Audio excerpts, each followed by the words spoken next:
Hello, dear audience. Welcome to another podcast by School of Entrepreneurship Development. I'm one of your project coordinators, Hafsa, and today we have Miss Maria with us, a student at Brown University. So, Miss Maria, could you please introduce yourself to our audience? Hi, of course. First of all, thank you for inviting me here. For me, it's a pleasure to share my experience and my journey with you all. Just to give a bit context of what I do, I'm currently a research assistant in political economy, where I focus on how states stay resilient, and I also work as a manager in business development. I also lead a nonprofit organization called Jerusalem that I founded to empower young people through media and civic education. I'm basically from Ukraine, eastern part. I finished high school last year, then I took a gap year, and this fall I'm starting my studies at the US on international affairs and political science. So thank you. Oh well, that's amazing. You're doing a lot of things in this age. That's absolutely amazing. So, could you please tell us something? How what made you feel like you should be participating in extra activities other than your education or academic things? I would say that at school I was always very curious and academically motivated, but honestly, I was not immediately very active outside the classroom. I think that firstly, I joined the youth council in my city, and the youth council is like a bridge between youth and local government. And there I met a bunch of like-minded people who genuinely wanted to improve things around them as I did. And I've always believed that if something bothers you, you should try to improve that rather than stay passive. And I think the youth council became like the starting point where I started to putting that belief into practice. Mm. So, many of the students think that participating in extracurricular activities is just a waste of time because they're not able to focus on their academics in most of the cases. That it involves a huge amount of time. So, what's your opinion about it? And how do you actually manage the time? Well, I would say, like, I completely understand why many students feel that extracurricular activities take too much time. I used to think that way, but looking back, a lot of the most useful skills I have today came from experience outside the classroom. First, like I learned how to work with very different people. For example, during my one environmental project, we organized a river cleanup with volunteers, and everyone had different strengths. Some people were good at organizing, others knew about environmental issues, some just brought energy. And I learned how to create an environment when those people can work together and also have to manage unexpected situations like when the rain come early. Also, I learned resilience and adaptability because in school there's usually a clear structure and only correct answer, but in real projects things can go wrong. And for example, I remember organizing one of the first events for my initiative, Jerusalem, and right before the event started, like the speakers still had not joined the call, and I genuinely felt like everything was falling apart. So, extracurricular activities taught me this adaptability and how to solve problems basically. Um, about time managing, I would say that I had problems with time managing. Because I used to say yes to a lot of initiatives, and I had this fear of missing out. But very quickly, it just led to exhaustion. I would say that I learned to be more intentional because it doesn't mean that you should try every initiative and stay with it. You can try, but if it's not yours, you just step back. And also, I try to prioritize and plan, just write things down for the day, week, and months, and then prioritize these tasks. And of course, it's very important to delegate. When For example, in one of my early environmental projects, I tried to do something like to do everything basically, from making a platform to marketing and coordination. And I saw that it's how you become a good leader, but in reality you just end up overwhelmed, and you also uh, just slow down your team because everything depends on you. So you should always be intentional and stay organized. Okay, so in many cases, students do have this one question that you have the opportunities, but we don't. So how are they supposed to get the opportunity? Where are they going to find it? Okay, great question. I would say that you should pay attention and you should find mentors, networks, and communities that can give you access to these global opportunities. I would say that just reach out to people. For example, I participated in one project, the School of Young Diplomat, and we had a visit to a diplomatic institution. And we had just a presentation, and what I could do is just listen to this presentation and leave. But I decided that I want to approach one of the professionals there. I started conversation, and I just asked if they take interns. I told them what I'm interested in and asked for their contacts. And then I contact, send my resume, and this is how I actually get a real internship. So you should be like, you should have this courage to do a little bit more than what's required. And yeah, you can finish a project and just walk away, or you can do what I did. So it could be hard to find opportunities, but if you want to find something, you'll definitely find it. In majority of the cases, it is seen that the higher level professional do not have adequate amount of time, and we do get rejection. So how do you accept the rejection? Okay, it is hard. Like when you go to some project intentionally, you spend a lot amount of time, and I got a lot of rejections. Um, I would say that if you try to knock at one door for a lot of time, you put a lot of effort, but this door is not opening, maybe it's not your door. Like, for example, I applied to a lot of universities this year, and really a lot, like dozens. And I saw that, for example, this fun university, it's actually like my dream choice. I want to go there, but then it rejected me.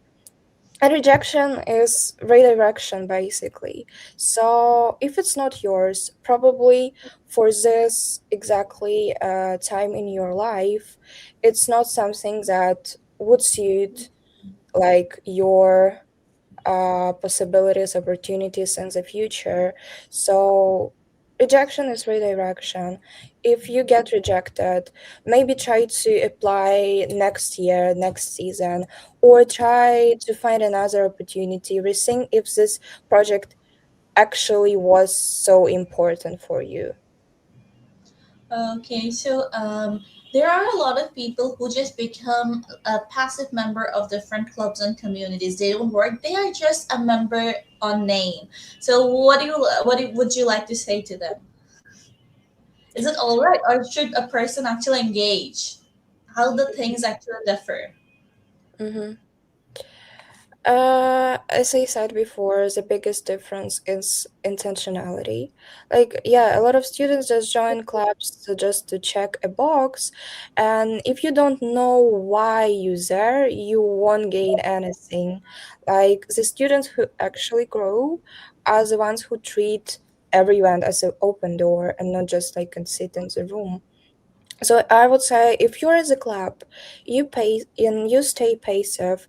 First of all, think about what are you doing in this club, what you want to gain from this club. For example, as I told before about my example, how I got internship, basically I used the cool opportunity and just reached out to people and did a little bit more than what was required from me.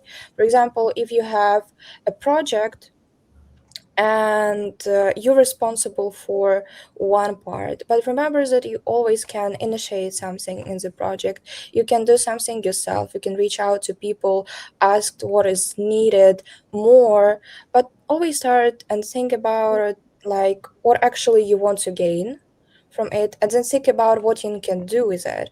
And also what I'd like to say, like I think it was last summer.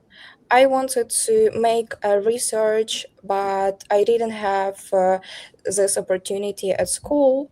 And I reached out to my mentor, and she just told me that, well, you should participate like in some projects, but some projects were like not available this season. And I've been thinking that probably I could email some professors from international universities and this way find a mentor for my research. But my mentor said that I know it's like just not usual. Like usually people don't find opportunities like that. But I researched some professors. I found one working on topics really relevant and personal to me. I read her article, sent her a message, thanked like her for research, and shared some thoughts that I had while reading her research. And told her like if she ever needed help with research related to Ukraine language, local context, I would be happy to help.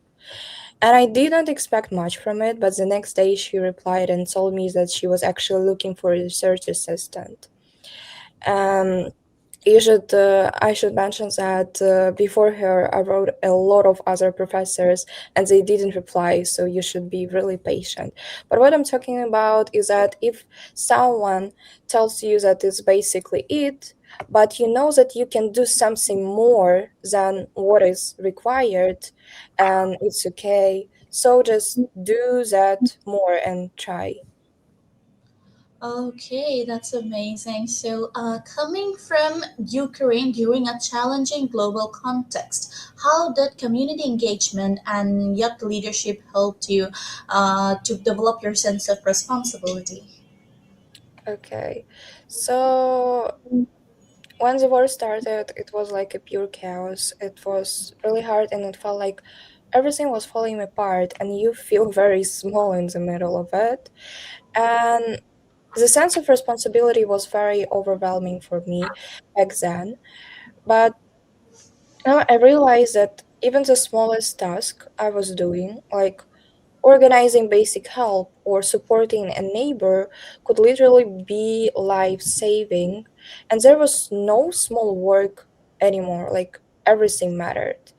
And that clearly showed me that if you want to change the world, you can start basically with your own community. And because of that, I saw how local actions, like in a small town, in my town where I live, were actually part of a huge, big puzzle of resilience. So I think that in conflict situation, you more than ever understand that you're responsible for your future. If you do something locally, it can take globally, and very important that it's big sense of responsibility that you understand that if you do this it can actually impact someone's life. Hmm. So, according to you, what are the top three skills a student must have in this 21st century? Okay, so let me think. I wrote a lot about skills already, but I would say that first of all,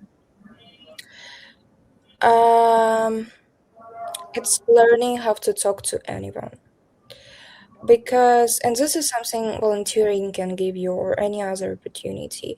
I For think example, communication skills. yeah. Communi- Communication skill. Yes, exactly. Like being able to communicate with every person and like adapt to their communication skills. Because, for example, when I joined my work, I was basically the youngest person in the room, and I've had to learn how to communicate with very different people. And it is hard, but it is very important. You basically have to learn everyone's pace, have to respect every person, and have to get them on board with your idea. So yeah, first it's communication skills, and then I would say a sense of responsibility. Like you should always be intentional and responsible for what you do, because nobody is coming to save the day for you. For example, recently in my job, we had a huge order and there was a problem. I messaged the person in charge and just waited for a reply. I saw it, like I done my part. I messaged the person, so that's all. But my boss said that, like, Bria, this is your zone and you cannot just wait for an answer. You have to go and get it. So it's basically it. Like, if you don't find, for example, in my organization, if you don't find a speaker or a grant, it just won't happen. So you can't be passive. You should have the sense of responsibility and push until the job is done. So I would say the second one. Let me think about third one. I would say time management, something I already mentioned. It's very important because you should remember that you should always respect your time and the time of other people. And it's very important. It shows you how a very professional person. For example, if you scheduled a meeting, you should show a high level of organization, show up for people, and you, in that way, you show that you're a trustworthy person and very intentional in what you do. So respect your time, prioritize your time, and respect the time of other people. Okay, time management is very important. So, as you are doing a lot of activities along with maintaining your academics, so can you please give our students some suggestions of how to manage their time? Okay. I would say that,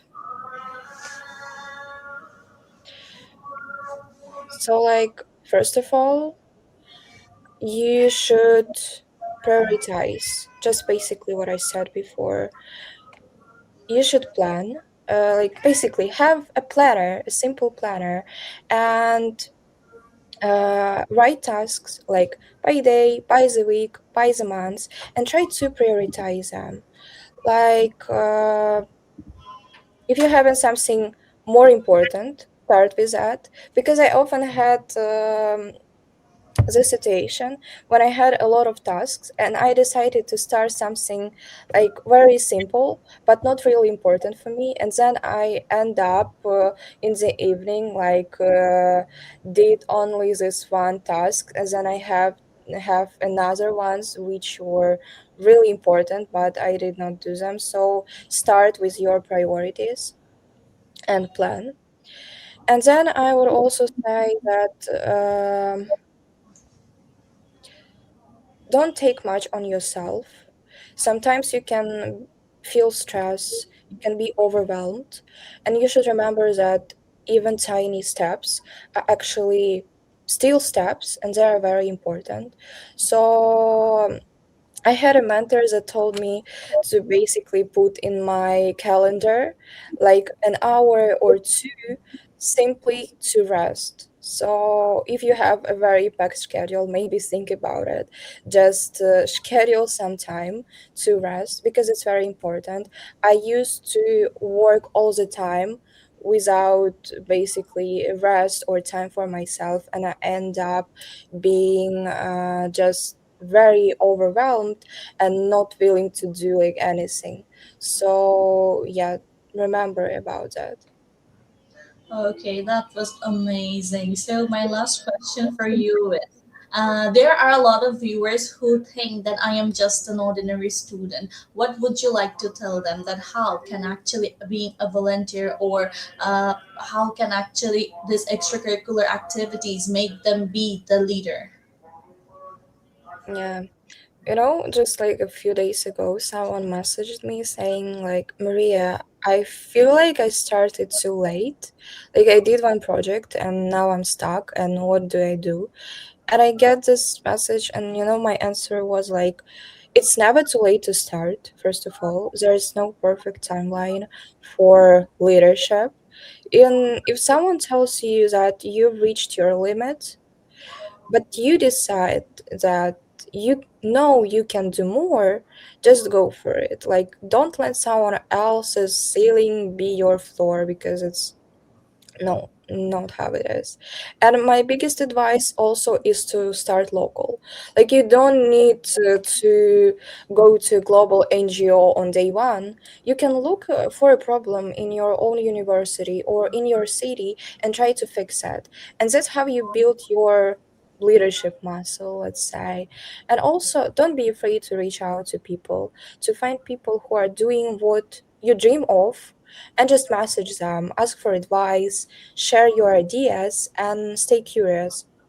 Like, you'd be surprised how many people are actually happy to help someone who's just starting. And in the end, an extraordinary journey is just a series of small, ordinary steps. Okay, that was absolutely great. We love to have you today, and that's it. Would you like to say anything before we end today?